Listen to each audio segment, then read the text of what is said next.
If your solar system isn't performing the way you expected, there's a real chance the problem isn't your panel, your inverter, or even your location. It's the wiring, and more specifically, the mistake hidden inside it. Most people never think about it until something goes wrong because wiring, is the invisible backbone of every solar system. And when it's done incorrectly, you don't just lose efficiency, you create heat, voltage drops, and the risk of equipment damage and long term reliability issues that can silently drain your investment. So let's break down the biggest solar wiring mistakes that cost people power, money, and sometimes their entire system, starting with one of the most common and the most underestimated issues, which is undersized wire. Because often people think wire is just wire, and as long as it's connected to point A to point B, it's fine. But in the solar system, current can be substantial, especially in low voltage setups. And when you use wire that's too thin for the current it's carrying, you increase the resistance, which causes voltage drops and heat buildup, meaning your panels could be producing plenty of power, but by the time it reaches your inverter or battery, a significant portion has been lost as heat. And that not only reduces the efficiency, but can degrade your insulation over time and create serious hazards. And the fix isn't guesswork, okay? It's proper calculation based on current, distance, and acceptable voltage drop, usually aiming for under 3% in critical runs. And the next mistake is ignoring voltage drops entirely, which ties directly into wire sizing but deserves its own spotlight.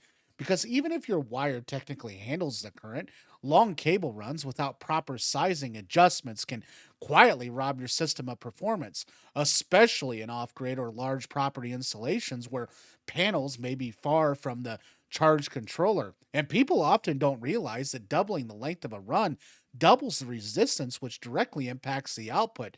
So, planning layout and minimizing the distance, whether possible, is just as important as choosing the right components. Another major mistake is mixing in compatible connectors or making poor quality connections. And this is where things get dangerous fast because solar systems commonly use MC4 connectors, which are designed to be weatherproof and secure. But if you mix brands that aren't truly compatible or you crimp them incorrectly, using cheap tools, you create weak points that can arc under load. And arcing doesn't just reduce the efficiency, it generates extreme heat. It's one of the leading causes of solar related fires. So, investing in proper crimping tools and sticking to certified compatible connectors it's just non-negotiable. And moving on to incorrect series and parallel wiring configurations, which can completely cripple your system's performance if done wrong because wiring panels in series increases the voltage, you know, it increases the voltage while keeping current the same. And wiring in parallel increases current while keeping voltage the same. And if you don't match this configuration to your inverter or charge controller specifications, you either underutilize your system or you overload your equipment. And for example, connecting too many panels in series can exceed voltage limits, especially in cold weather. When panel voltage rises, while too many in parallel can exceed current limits and overheat the wiring. So, understanding your equipment's input limits and designing your array accordingly is critical. Another huge mistake is poor grounding and bonding, which many do it yourself installers overlook because it doesn't seem like it directly impacts the performance. But grounding is essential for safety, protecting both people and equipment from fault currents and lightning surges. And without proper grounding, a fault in your system could energize metal components, creating shock hazards or damage sensitive electronics inside. And the code compliant grounding involves bonding all metal parts and connecting them to a proper earth ground using the correct gauge wire and hardware. And skipping this step isn't just risky, it's often illegal, depending on your local regulations. So, next up is not using proper overcurrent protection like fuses and breakers because people assume solar panels are inherently safe since they don't have moving parts. But panels can still produce dangerous currents, especially in fault conditions. And without properly sized fuses or breakers, a short circuit can cause wires to overheat and potentially start a fire before anything trips. And each segment of your system, including panel strings, combiner boxes, and battery connections, should have protection sized according to the maximum expected current and code requirements. Another critical mistake is improper battery wiring, especially in systems with multiple batteries, because balancing a major issue. And if you wire batteries incorrectly in parallel or series combinations, you can create uneven charging and discharging where some batteries are overworked and while others are underutilized, leading to premature failure and reduced capacity. And the correct approach often involves using balanced wiring techniques like diagonal connections and parallel banks to ensure equal resistant paths.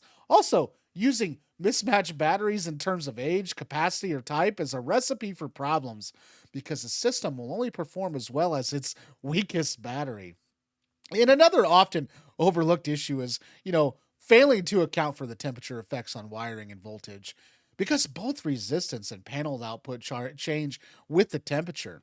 And in colder climates, panel voltage increases, which can push systems beyond their rated limits. And if not accounted for during design, while high temperatures increase resistance in wires, reducing efficiency. So, using temperature correction factors and planning for the worst case scenario is essential, especially in regions with extreme seasonal swings. And the next mistake is sloppy cable management too. That's another thing I want to cover, which it might sound cosmetic, okay, but it has real consequences. It because loose, poorly secured wires are more susceptible to mechanical damage, UV degradation, and abrasion, especially on rooftops where wind and weather are constant factors. And cables should be properly secured using UV resistant clips and routed in a way that avoids sharp edges and standing water. And using conduit where appropriate adds an extra layer of protection. Another big one is ignoring the polarity or, failing to label wiring clearly, which can lead to costly and dangerous mistakes, during installation or maintenance, because reversing polarity can instantly damage the inverters, charge controllers, and other electronics. And clear labeling ensures that anyone working on the system in the future understands how it's configured, reducing the risk of errors. And speaking of maintenance, one of the biggest mistakes is designing a system that's difficult to service because wiring is disorganized or inaccessible. And while everything might work perfect on day one, systems need occasional inspection and troubleshooting. And if accessing connections requires dismantling half the installation, you're setting yourself up for headaches down the road. So, planning for accessibility and using junction boxes and combiner boxes strategically can make a huge difference, okay? Another common issue is using the wrong type of wire altogether, because not all wire is rated for solar applications, and outdoor solar wiring needs to be UV resistant, weatherproof, and capable of handling the environmental conditions it's exposed to. And using indoor rated wire outside or in conduit that traps moisture can lead to insulation breakdown and prematurely, eventually failure. So, choosing PV rated wire like USE 2 or PV wire is essentially for longevity and safety. Also, people often forget about proper strain relief, which prevents mechanical stress on connections, because wires that are pulled tight or left to hang can place stress on terminals and connectors, leading to loosening over time, which increases resistance and heat. And simple measures like leaving the service loops and using proper cable glands can prevent this. Another mistake that shows up, especially in do it yourself setups, is skipping a combiner box when it's actually needed. Because when you have multiple panels, combining them properly with fuses as a combiner box ensures the safe current management and easier troubleshooting. And trying to twist multiple wires together or use makeshift junctions is not only unsafe, but makes for future maintenance a nightmare. And finally, one of the biggest overarching mistakes is not following the electrical codes and standards, because they exist for a reason. And while it might be tempting to cut corners to save money or time, code compliant installations are designed to minimize risk and ensure long term reliability. And ignoring them can avoid warranties and cause insurance issues and create serious safety hazards. So, whether you're installing a small off grid system or a full residential array, Taking the time to plan your wiring correctly and using the right materials and follow best practices is what separates a system that just works from one that performs efficiently and safely for decades. Because at the end of the day, solar isn't just about generating power, it's about delivering that power reliably, and wiring is the critical link. It makes that happen or breaks it completely. So if you're building or troubleshooting a system, start by looking at your wiring because chances are that's where the biggest gains or the biggest problems are hiding in plain sight. And fixing those issues can instantly improve your performance, extend the life of your components, and most importantly, keep your system safe and dependable for the long haul. Thanks for watching today. If you found anything that was great and informational that you could take away from this video, please subscribe. Without a subscription base, we can't stay here on YouTube, and I would love to stay here for many years to come. Also, comment down below. I respond to every positive comment that I possibly can get to, and I'd love to hear from you. Also, check out this video to the right. It can help you on your off-grid tiny house journey, and we'll talk to you guys tomorrow. Have a good day. See you later.